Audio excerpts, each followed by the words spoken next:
Welcome to all of you. আগের দিনের ক্লাসে আমরা ট্রান্সফরমারের সিঙ্গেল ফেজ ট্রান্সফরমারের একেবারে বেসিক যে কনসেপ্ট সেটা নিয়ে আলোচনা করেছি। আজকে আমরা তার নেক্সট ধাপে ট্রান্সফরমারের কনস্ট্রাকশন নিয়ে কিছু কথা বলতে চাইছি। আগের দিন তোমরা শিখেছো যে ট্রান্সফরমারের দুটো সার্কিট থাকে, একটা প্রাইমারি সার্কিট, একটা সেকেন্ডারি সার্কিট।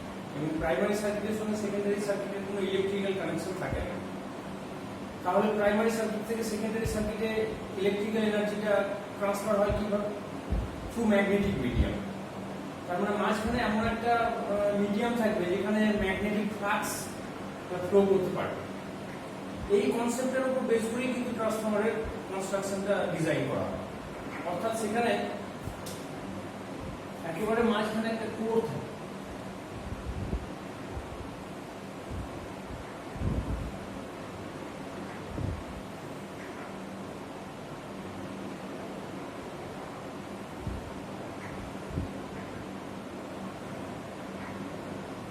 এটা হলো একটা ফেরোম্যাগনেটিক কোর, মানে ধরো আয়রন দিয়ে তৈরি বা স্টিল দিয়ে তৈরি একটা কোর। এর দুদিকে দুটো সার্কিট করা হয়, অর্থাৎ এর উপরে ওয়াইন্ডিং বসানো হয়।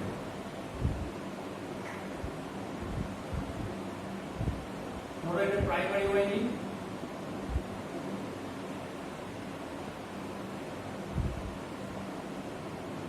প্রাইমারি ওয়াইন্ডিং মানে যেখানে আমরা সোর্সটাকে কানেক্ট করব, এসি সোর্স।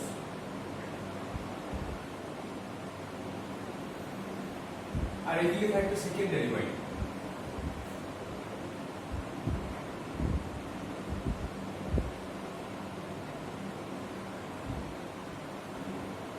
এবং সেখানে এটা নো লোড কন্ডিশনও থাকতে পারে, বা তুমি একটা চাইলে লোডও লাগাতে পারো। যদি তুমি কোনো লোড না লাগাও তাহলে সেটাকে বলা হবে নো লোড কন্ডিশন। আর যদি এখানে তুমি একটা লোডকে কানেক্ট করো, তাহলে তুমি এখানে লোড কানেক্ট করো, তাহলে সেটা লোড কন্ডিশন। তাহলে সেকেন্ডারি সার্কিটটা ক্লোজও হতে পারে, ওপেনও হতে পারে। এটা ডিপেন্ড করছে তুমি লোডটা কানেক্ট করছো কি করছো না তার উপর। এখানে খেয়াল করে দেখো, এই যে ওয়াইন্ডিং গুলো আমি এঁকেছি, এই আঁকাটা কিন্তু আমি যেভাবে এঁকেছি তোমরাও সেইভাবে প্রথমে আঁকার চেষ্টা করবে। কারণ এটা যদি অন্যরকম ভাবে আঁকো তাহলে অনেক কিছু চেঞ্জ হয়ে যাবে। এই চেঞ্জগুলো কি হয় না হয় এগুলো আমি পরে তোমাদের বলবো। কিন্তু একেবারে প্রথম আঁকার সময় কিন্তু আমাকে ফলো করবে, মানে যেরকম ভাবে আমি এঁকেছি হুবহু এরকমই আঁকার চেষ্টা করবে। অনেকে তাড়াহুড়ো করে খুব একটা বাজেভাবে আঁকার চেষ্টা করে, যেমন কেউ হয়তো এরকম জড়িয়ে দিল। এটা কিন্তু কোনো আঁকা না, এটার দ্বারা কিছু বোঝা যায় না যে ওয়াইন্ডিংটা কিভাবে আছে না আছে। এইরকম কখনো আঁকবে না। আচ্ছা, তাহলে যে সার্কিটটাতে তুমি দেখো এখানে সোর্স কানেক্টেড আছে, তাহলে এই সার্কিটটাকে আমরা বলবো প্রাইমারি সার্কিট।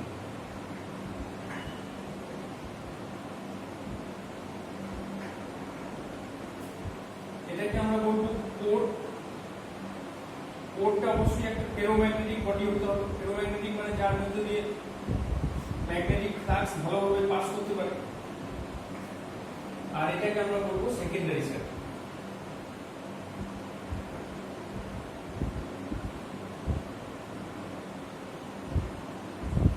এবং মনে রাখবে যে এই যে ওয়াইন্ডিংটা জড়ানো আছে কোরের উপরে, ওয়াইন্ডিং এর সঙ্গে কিন্তু কোরের সরাসরি কোনো টাচ নেই, অর্থাৎ ইলেকট্রিক্যাল কানেকশন নেই। যদি থাকতো তাহলে কি হতো? তাহলে তো এই প্রাইমারি সার্কিট এবং সেকেন্ডারি সার্কিট এরা নিজেদের মধ্যে ইলেকট্রিক্যালি কানেক্টেড হয়ে যেত ভায়া কোর।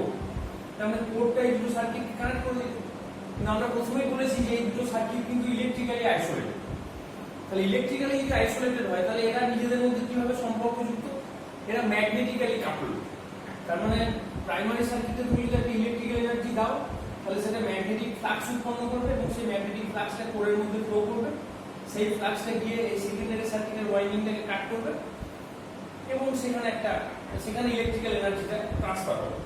তার মানে প্রাইমারি সার্কিট থেকে সেকেন্ডারি সার্কিটে যে ইলেকট্রিক্যাল এনার্জিটা ট্রান্সফার হচ্ছে সেটা কিন্তু এই কোরের ম্যাগনেটিক ফ্লাক্সের মধ্য দিয়ে হচ্ছে, যার ফলে সরাসরি এখান থেকে কিন্তু এখানে ইলেকট্রিক্যাল এনার্জি যাচ্ছে না।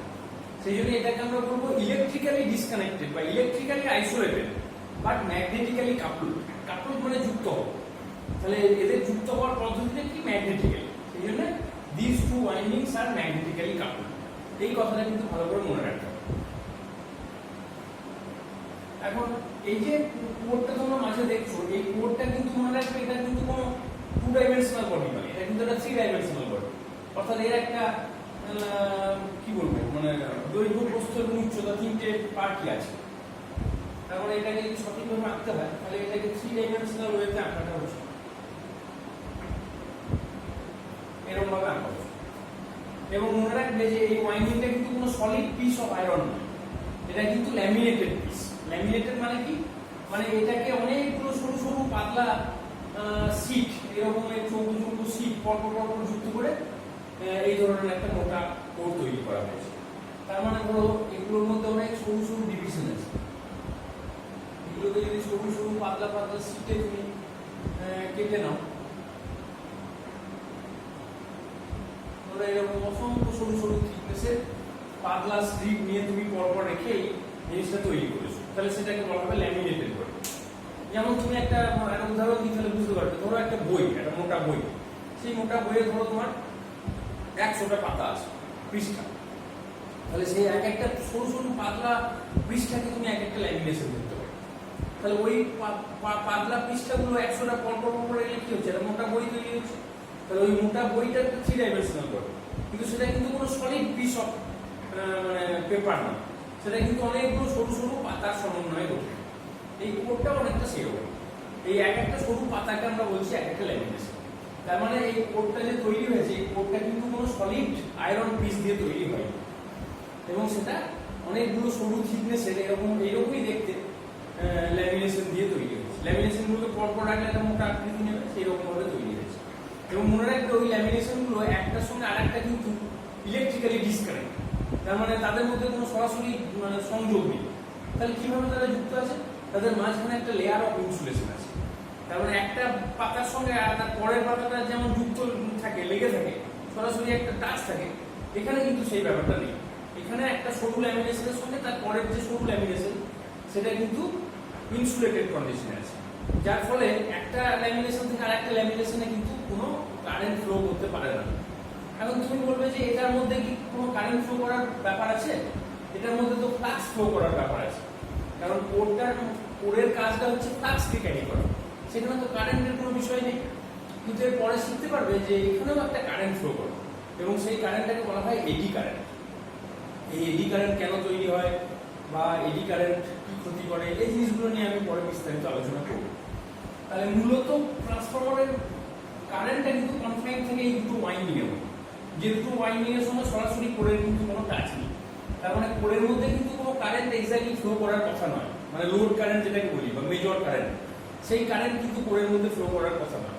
তাহলে কোরটা আছে কিসের জন্য? ফ্লাক্সকে ক্যারি করার জন্য। তাহলে ম্যাগনেটিক ফ্লাক্স এর মধ্যে ফ্লো করবে, কিন্তু ওই ম্যাগনেটিক ফ্লাক্স ফ্লো করতে গিয়ে ওর মধ্যে একটা কারেন্ট ইনডিউস হয়, সেই কারেন্টটাকে আমরা বলে থাকি এডি কারেন্ট। এটা নিয়ে বিস্তারিত আলোচনা আমি পরে করবো, এখন জাস্ট তোমাদের একটু শুয়ে রাখলাম।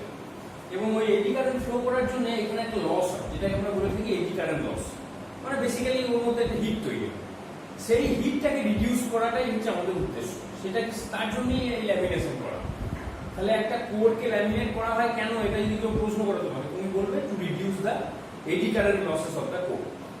তাহলে ল্যামিনেশন করার মূল উদ্দেশ্য হচ্ছে এডি কারেন্ট লসকে রিডিউস করা। এবং কিভাবে এডি কারেন্ট লস রিডিউস করে, এডি কারেন্ট লস কেনই বা হয়, এডি কারেন্ট বলতে এক্স্যাক্টলি কি বোঝায়, ওই কারেন্ট কিভাবে তৈরি হয়, বা ল্যামিনেট করলে ওই লস কিভাবে কমে যায়, এই নিয়ে বিস্তারিত আলোচনা আছে, এগুলো আমরা পরে করবো।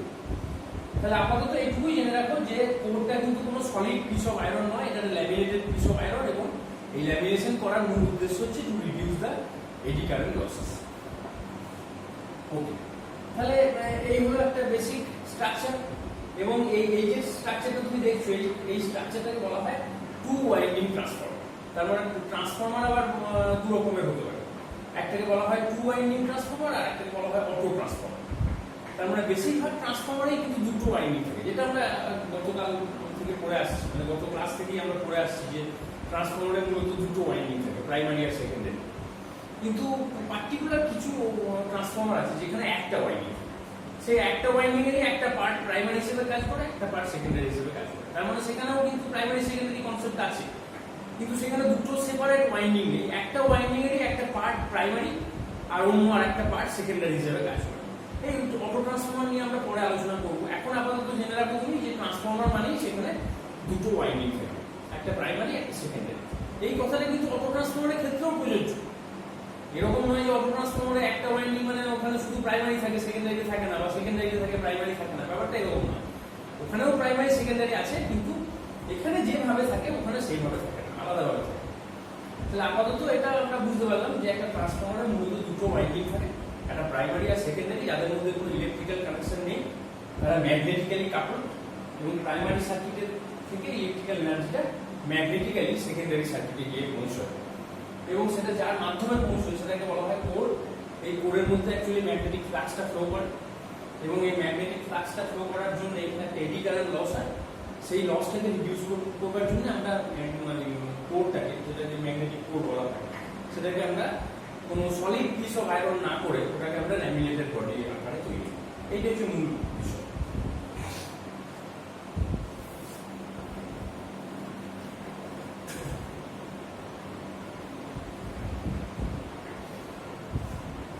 এখন দেখো ট্রান্সফরমারের কনস্ট্রাকশন গতভাবে যদি আমরা আরেকটু দেখতে যাই, তাহলে দেখতে পাবো যে ট্রান্সফরমার মূলত কনস্ট্রাকশনের দিক থেকে, অর্থাৎ ডিজাইন অফ দ্য কোর, এটা যদি আমাদের ডিজাইন ক্রাইটেরিয়া হয়, তাহলে তার বেসিসে আমরা ট্রান্সফরমারকে দুভাগে ভাগ করতে পারি। একটাকে বলা হয় কোর টাইপ ট্রান্সফরমার, আর একটাকে বলা হয় sell type transformer.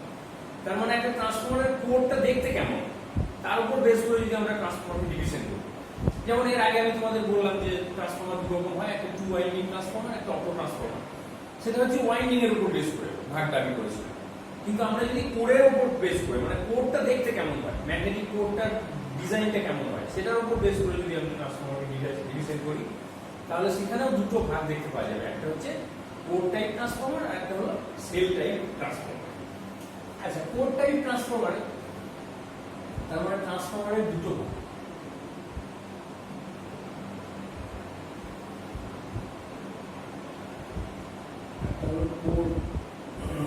Core type আর একটা হলো সেল টাইপ। কোর টাইপ ট্রান্সফরমারের কোরটা দেখতে কিরকম, যেটা একটু আগে জানলাম, সেটা হচ্ছে কোর টাইপ ট্রান্সফরমার। এরকম রেক্ট্যাঙ্গুলার শেপের হয়, রেক্ট্যাঙ্গুলার শেপের একটা এরকম ট্রান্সফরমার, সেটাকে বলা হয় কোর টাইপ ট্রান্সফরমার। আর সেল টাইপের ক্ষেত্রে এখানে কোরটা দেখতে একটু সাইজে বড় হয়,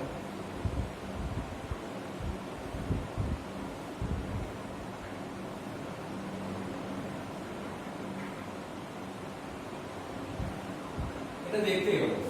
তাহলে এটা হচ্ছে কোর টাইপ আর এটা হলো সেল টাইপ। এই দুটোই কিন্তু সিঙ্গেল ফেজের জন্য, এটা মনে রাখবে। এটা যদি আবার থ্রি ফেজ ট্রান্সফরমার হয়, তাহলে এদের চেহারাগুলো আবার বদলে যায়, অন্যরকম দেখতে হবে। তাহলে সিঙ্গেল ফেজ ট্রান্সফরমারের ক্ষেত্রে কোর টাইপটা দেখতে এরকম আর সেল টাইপটা দেখতে এরকম। এগুলো সবই কিন্তু ফেরোম্যাগনেটিক মেটেরিয়াল দিয়ে তৈরি, এবং সবটাই থ্রি ডাইমেনশনাল। কারণ আমরা এইগুলোকে আঁকিনি, কোনো আঁকলেই আঁকা যায়। এগুলো দেখতে আসলে এরকম থ্রি ডাইমেনশনাল বডি, এবং ল্যামিনেটেড, এটা মনে রাখবে। সবই কিন্তু ল্যামিনেটেড বডি। এবং এই সেল টাইপ মানে কোর টাইপ বা সেল টাইপ, এর মাঝখানে এই যে ফাঁকা অংশটা, যে অংশটা আমি চৌকো মতো এঁকেছি, ফাঁকা অংশ, এইটাকে বলা হয় ওই ট্রান্সফরমারের কোরের উইন্ডো। উইন্ডো মানে জানলা। একটা ঘরে যেমন জানলা থাকে, ফাঁকা জানলা, সেই রকমই কোরের মাঝখানে একটা ফাঁকা অংশ থাকে, সেটাকে বলা হয় উইন্ডো। তাহলে কোর টাইপ ট্রান্সফরমারের উইন্ডো কটা আছে? একটা আছে। আর সেল টাইপ ট্রান্সফরমারের দুখানা উইন্ডো আছে, এখানে একটা উইন্ডো, এখানে দুটো উইন্ডো আছে। তাহলে বুঝতে পারছো ডিজাইনাল পার্থক্যটা কি। এবং যে কোনো সে কোর টাইপই হোক আর সেল টাইপই হোক, তার কিন্তু দুটো পার্ট। একটা হচ্ছে এরকম হরাইজন্টাল পার্ট, এখানেও আছে, আর একটা হচ্ছে ভার্টিক্যাল পার্ট। এটা হচ্ছে ভার্টিক্যাল, এখানে এরকম ভার্টিক্যাল তিনটে অংশ আছে, এই দুটো অংশ আছে। তো যে কোনো একটা কোরের ভার্টিক্যাল অংশটাকে বলা হয় লিম্ব বা লেগ। কারণ এই যে ভার্টিক্যাল পার্টটা রয়েছে, এই পার্টটার নাম হচ্ছে লিম্ব অথবা লেগ। আর হরাইজন্টাল যে পার্টটা আছে, এই পার্টটার নাম হচ্ছে ইয়ক, ওয়াইওকে, ইয়ক। তাহলে কি বুঝতে পারলেন যে একটা কোর টাইপ ট্রান্সফরমারের লিম্ব কটা আছে? একটা, দুটো, এদিকে একটা, এদিকে একটা, দুটো লিম্ব আছে, দুটো ভার্টিক্যাল পার্ট আছে। আর সেল টাইপ ট্রান্সফরমারের কটা লিম্ব আছে? একটা, দুটো, তিনটে, থ্রি লিম্ব। তাহলে এটা হচ্ছে থ্রি, মানে টু লিম্ব, এটা থ্রি লিম্ব কনস্ট্রাকশন। এবং থ্রি লিম্বের ক্ষেত্রে মাঝখানে যে লিম্বটা থাকে সেটাকে বলা হয় সেন্ট্রাল লিম্ব, আর এই বাইরের দুটোকে বলা হয় আউটার লিম্ব। কোর টাইপে কিন্তু সেরকম সেন্ট্রাল লিম্ব বলে কিছু নেই, দুটোই আউটার লিম্ব। আর এখানে দুটো আউটার লিম্ব আছে আর একটা আছে সেন্ট্রাল লিম্ব। সেন্ট্রাল মানে হচ্ছে দুটোর মাঝখানে যে আছে, তার মানে এটাকে আমরা বলতে পারি আউটার আউটার লিম্ব, আর এটাকে আমরা বলছি সেন্ট্রাল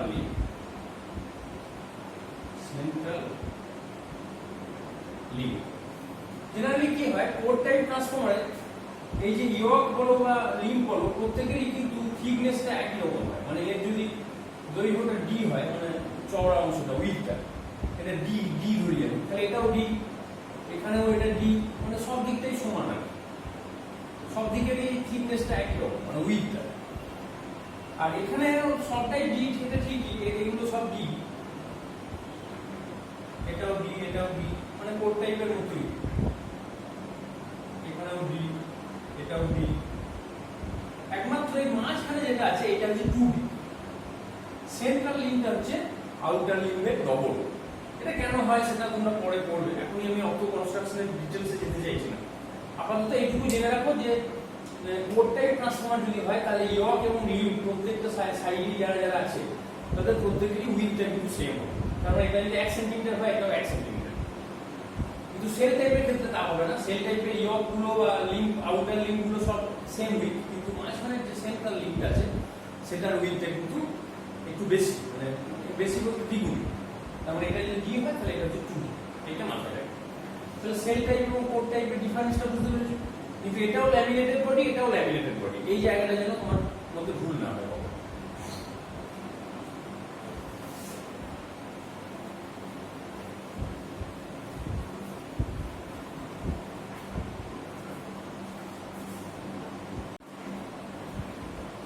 এখন আমরা যেটা করব যে এই যে দু রকম টাইপের ট্রান্সফর্মার আমরা করলাম, কোর টাইপ ট্রান্সফর্মার এবং সেল টাইপ ট্রান্সফর্মার, এই দুটো ট্রান্সফর্মারের ওয়াইন্ডিংটা দেখতে কেমন। অর্থাৎ এখানে ধরো কোর টাইপ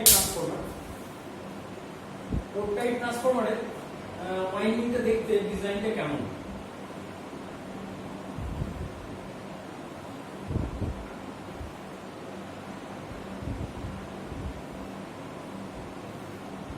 ওয়াইন্ডিংটা তো জড়ানো থাকে এরকম হবে, অর্থাৎ এটা আমি আগে লিঙ্কে তোমাদের দেখিয়েছি যে এরকম ভাবে জড়ানো থাকে।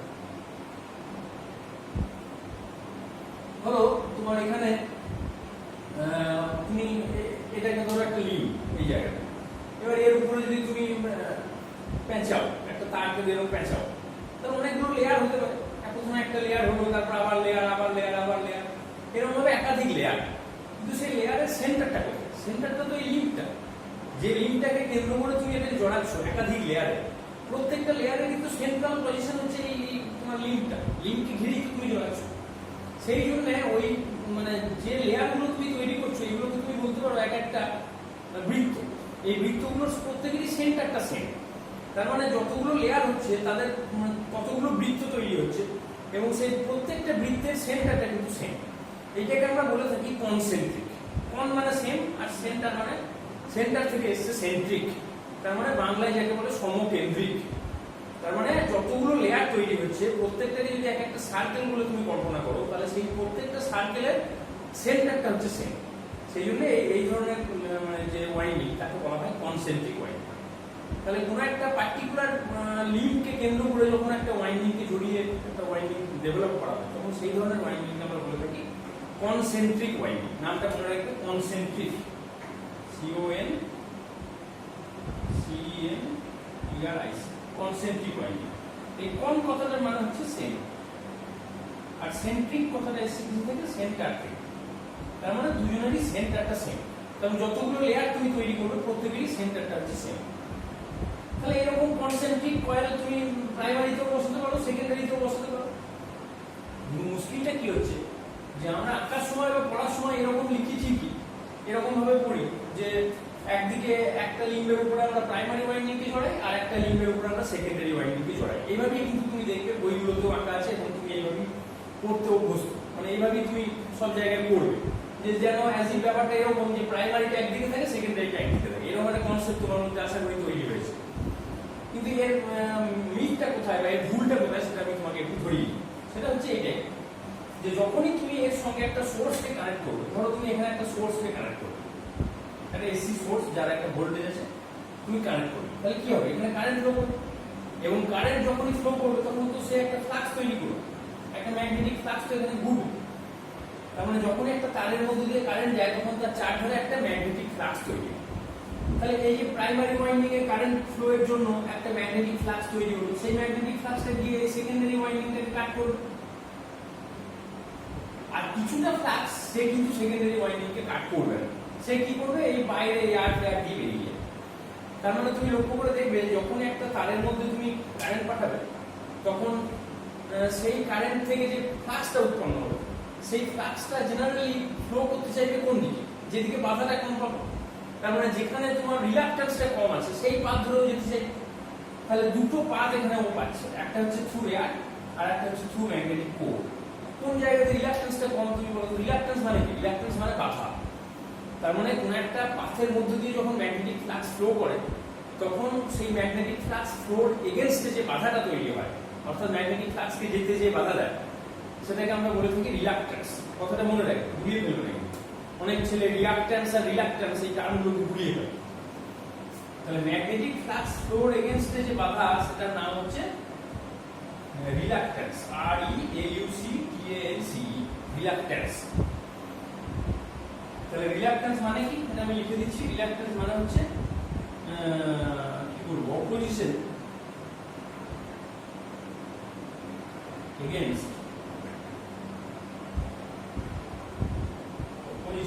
against the flow of magnetic flux। তো ম্যাগনেটিক ফ্লাক্সের প্রবাহের পথে যে বাধা সেটাকে বলা হয় রিলাক্ট্যান্স। যেমন তুমি এর আগে রেজিস্ট্যান্স মানে কি, কারেন্টে যেতে যে বাধা দেয় সেটা রেজিস্ট্যান্স। তাহলে ইলেকট্রিক্যাল সার্কিটে যাকে আমরা রেজিস্ট্যান্স বলে থাকি, ম্যাগনেটিক সার্কিটে তাকেই আমরা বলে থাকি রিলাক্ট্যান্স। বেশ, তাহলে দুটো পাথ আমি তোমাদের বললাম, একটা হচ্ছে থ্রু এয়ার আর একটা হচ্ছে থ্রু কোর, ম্যাগনেটিক কোর মানে ফেরোম্যাগনেটিক কোর। তাহলে কোন পাথে রিলাক্ট্যান্স বেশি হবে? অবভিয়াসলি এয়ারের মধ্যে রিলাক্ট্যান্স অনেক বেশি হবে। এয়ারের মধ্যে দিয়ে ফ্লাক্স ভালোভাবে যেতে পারে না, কারেন্ট যেমন একদমই যেতে পারে না। কারণ তুমি এয়ারের মধ্যে দিয়ে কারেন্ট পাঠাতে গেলে কারেন্ট যাবেই না, কারণ এয়ারের এত বেশি রেজিস্ট্যান্স যে কারেন্ট ওর মধ্যে ফ্লো করতে পারে না। কিন্তু এয়ারের মধ্যে দিয়ে ম্যাগনেটিক ফ্লাক্স কিন্তু ফ্লো করতে পারে, কিন্তু ফ্লো করতে পারলেও সেই পাড়াটা কিন্তু খুব সহজে হয় না, সেটা খুব কষ্টসাধ্য। সেই জন্য ম্যাগনেটিক ফ্লাক্স সবসময় সেই পাথ দিয়ে যেতে চায় যে পাথটা ফেরোম্যাগনেটিক, মানে আয়রন পার্ট আছে, সেই পাথ দিয়ে ফ্লাক্স ভালোভাবে যেতে পারে, কারণ সেই পাথের রিলাক্ট্যান্সটা তুলনামূলকভাবে অনেক কম। তুমি যদি একটা কম্পারিজন করো যে আয়রনের তুলনায় এয়ারের রিলাক্ট্যান্স কত বেশি, তাহলে দেখতে পাবে প্রায় 96,000 গুণ বেশি। এই ভ্যালুটা মনে রাখবে, তাহলে তোমাদের বুঝতে সুবিধা হবে যে একটা ফেরোম্যাগনেটিক বডি, ধরো সিলিকন স্টিল, এই মেটেরিয়ালটা যদি একটা স্টিল মেটেরিয়াল হয় তাহলে তার যে রিলাক্ট্যান্স হবে তার তুলনায় এয়ারের যে রিলাক্ট্যান্স, শুকনো বাতাসের যে রিলাক্ট্যান্স, তার রিলাক্ট্যান্স হচ্ছে প্রায় 1 লাখ, মানে 96,000 মানে প্রায় 1 লাখ গুণ বেশি, তাহলে অনেক বেশি। স্বাভাবিকভাবেই সেই পাথের মধ্য দিয়ে ফ্লাক্স কিন্তু যেতে চাইবে না, কিন্তু স্টিল যেতে না চাইলেও এটা খুব অল্প পরিমাণ ফ্লাক্স কিন্তু তার মধ্যে দিয়ে যাবে। যেমন তুমি যদি একটা প্যারালাল সার্কিট তৈরি করো, যে একটা পাথে রেজিস্ট্যান্স খুব কম আছে আর একটা পাথে ব্যাপক রেজিস্ট্যান্স আছে, দিয়ে তুমি কারেন্ট পাঠালে, তাহলে কি হবে? যে পাথে রেজিস্ট্যান্সটা কম আছে সেই পাথ দিয়ে কারেন্টটা মুখ্যত ফ্লো করার চেষ্টা করবে, আর যে পাথে ব্যাপক রেজিস্ট্যান্স আছে, খুব হাই রেজিস্ট্যান্স আছে, সেদিকে কারেন্টটা খুব কম যাওয়ার চেষ্টা করবে। কম যাওয়ার চেষ্টা করবে মানে কি যাবেই না তা নয়, কিন্তু কিছুটা হলেও যাবে। ওই কম রেজিস্ট্যান্সের মধ্যে দিয়ে বেশি কারেন্ট যাবে এটা ঠিকই, কিন্তু বেশি রেজিস্ট্যান্সের মধ্যে দিয়ে কম হলেও কিন্তু কিছুটা রেজিস্ট্যান্স মানে কিছুটা কারেন্ট কিন্তু ফ্লো করবে। ঠিক এখানেও তাই, এখানেও এয়ারের রিলাক্ট্যান্স হাই হতে পারে, কিন্তু তার মানে এই নয় যে তার মধ্যে কোনো ফ্লাক্সই যাবে না, জিরো ফ্লাক্স হবে, তা কিন্তু নয়। কিছুটা ফ্লাক্স কিন্তু এয়ারের মধ্যে দিয়েও ফ্লো করবে। এই যে ফ্লাক্সটা ফ্লো করবে, এই ফ্লাক্সটা কিন্তু এই সেকেন্ডারি ওয়াইন্ডিংকে কাট করবে। তাহলে এই যে সেকেন্ডারি ওয়াইন্ডিংকে কাট করছে না, সে কি তাহলে এনার্জিটাকে ট্রান্সফার করতে হেল্প করছে?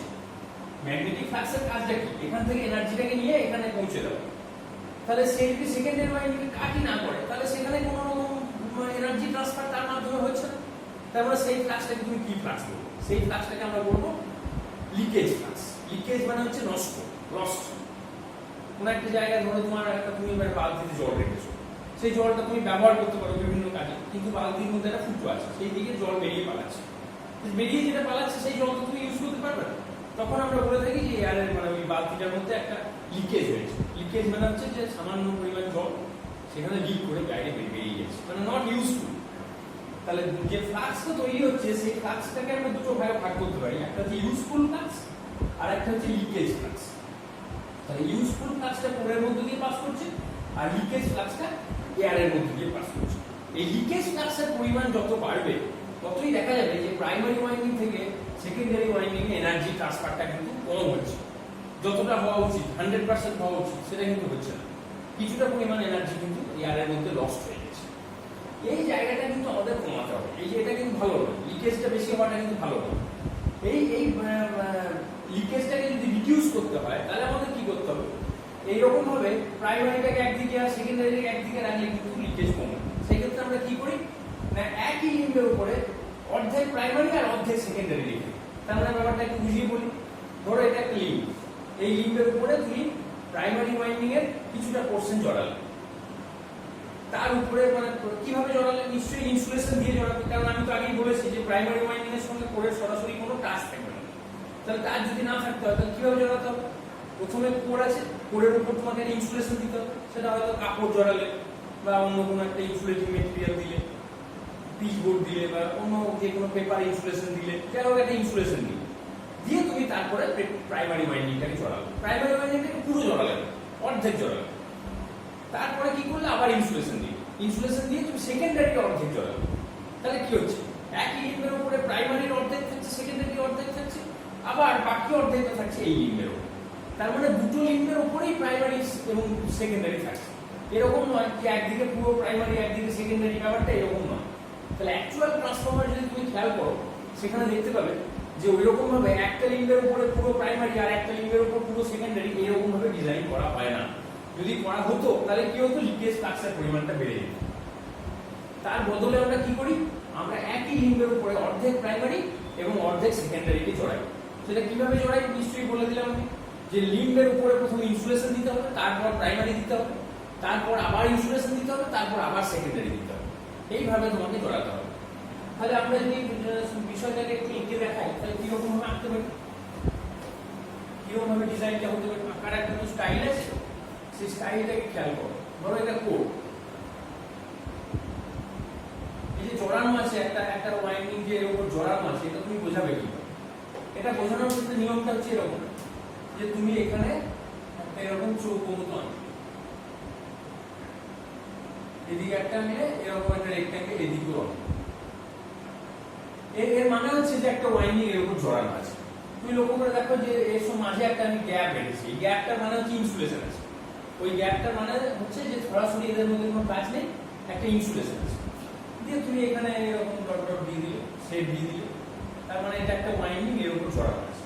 এটা আমি ধরলাম প্রাইমারি ওয়াইন্ডিং এর অর্ধেক।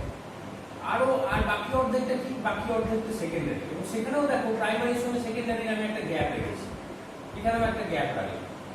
এটা হচ্ছে বাকি অর্ধেক, তার মানে এটা হচ্ছে সেকেন্ডারি। এই প্রাইমারি সেকেন্ডারি কথাগুলো না বলে আমি আগের দিন তোমাদের শিখিয়েছিলাম যে বেটার হয় হাই ভোল্টেজ ওয়াইন্ডিং এবং লো ভোল্টেজ ওয়াইন্ডিং এরকম বলতে পারে। কারণ প্রাইমারি সেকেন্ডারি ব্যাপারটা তো রিলেটিভ, এখনই প্রাইমারিটা সেকেন্ডারি হয়ে যেতে পারে। যদি আমি সোর্সটাকে উল্টো দিকে লাগিয়ে তাহলে প্রাইমারি ওয়াইন্ডিংটা সেকেন্ডারি ওয়াইন্ডিং হয়ে যাবে। এই জন্য প্রাইমারি সেকেন্ডারি কথাগুলো না বলে বেটার বলা উচিত হাই ভোল্টেজ ওয়াইন্ডিং এবং লো ভোল্টেজ ওয়াইন্ডিং। এটা আরো বেশি মানে অ্যাকচুয়াল হবে আর কি, মানে এটা সত্যিকারের ওয়াইন্ডিং এর নামকরণ করা যায়। কিন্তু প্রাইমারি সেকেন্ডারি বললে একটা কনফিউশন কিন্তু তৈরি হয়। তাহলে আমরা হাই ভোল্টেজ আর লো ভোল্টেজ ওয়াইন্ডিং এর মধ্যে কোনটাকে কোরের কাছে রাখবো? নিশ্চয়ই আমরা লো ভোল্টেজ ওয়াইন্ডিং এর কাছে রাখবো। অর্থাৎ এটা যদি মানে কোরের কাছাকাছি যে ওয়াইন্ডিংটা আছে সেটা হচ্ছে লো ভোল্টেজ, আর কোরের দূরে যে ওয়াইন্ডিংটা আছে সেটা হচ্ছে হাই ভোল্টেজ। কেন এরকম হয় তোমার মনে হতে পারে, কেন হাই ভোল্টেজটা আমি ভিতরে রাখলাম? হাই ভোল্টেজটা ভিতরে রাখলে কি হতো, যেহেতু কোরের কোনো পার্টিকুলার ভোল্টেজ নেই, কোরের পোটেনশিয়াল হচ্ছে জিরো। কারণ কোরটা বসানো থাকে একটা মানে স্ট্রাকচারের উপরে, যে স্ট্রাকচারটা গ্রাউন্ড করা থাকে।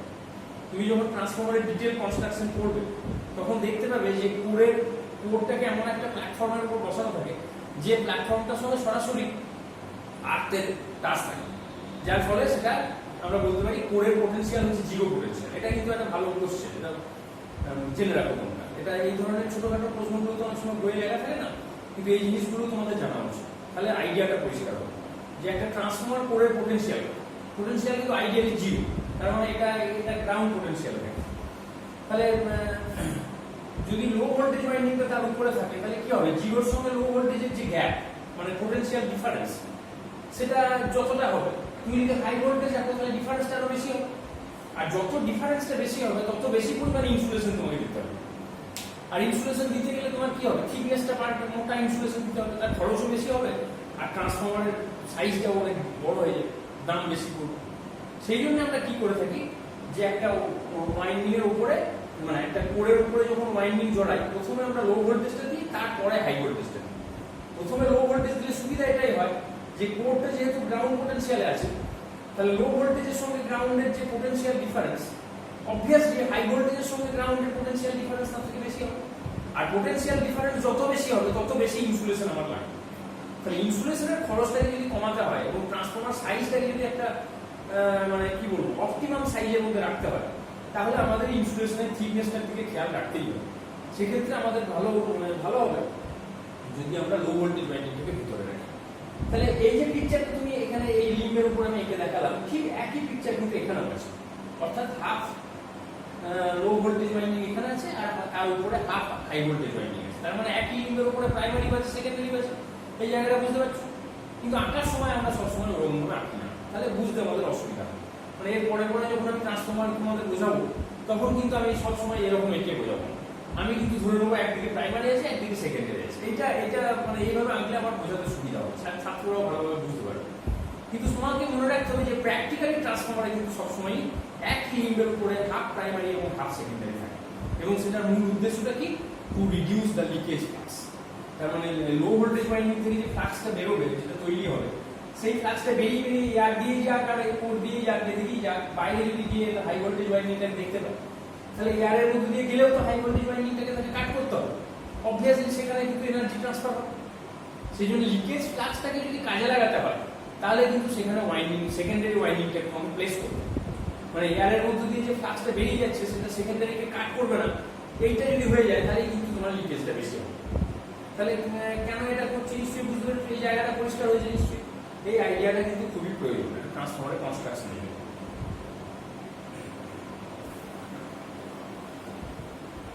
তাহলে আজকের ক্লাসে আমরা মূলত যেটা পড়লাম, অনেক কিছুই পড়লাম, একদিনে সবটা পড়িয়ে দিলে তোমাদের মাথায় রাখতে পারবে।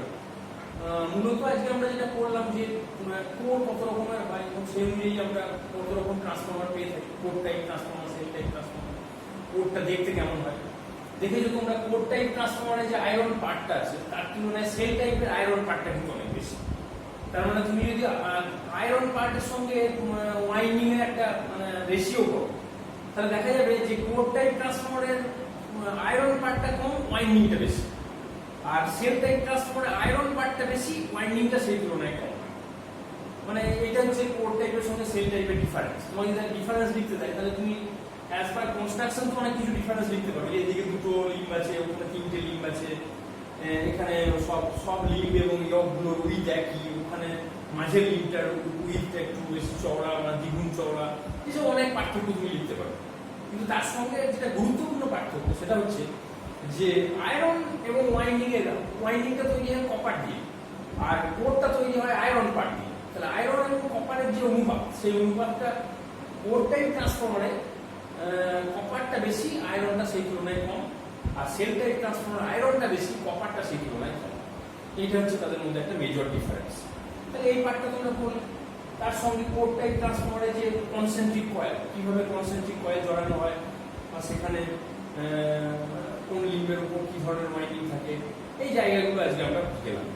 এর পরের দিন আমরা মূলত যেতে চেষ্টা করবো সেল টাইপ ট্রান্সফরমারের ওয়াইন্ডিংটা কেমন হয়, বা কোরটা যে মেটেরিয়াল দিয়ে তৈরি হয় সেটা কোন মেটেরিয়াল দিয়ে তৈরি হয়, সেটা কি ট্রান্সফরমার টু ট্রান্সফরমার ভ্যারি করে না সব ট্রান্সফরমারের কোর মেটেরিয়াল একই, এটা কিসের উপর নির্ভর করে তৈরি হয়, এই জায়গাগুলো আরো কনস্ট্রাকশনের অনেক জায়গা আছে।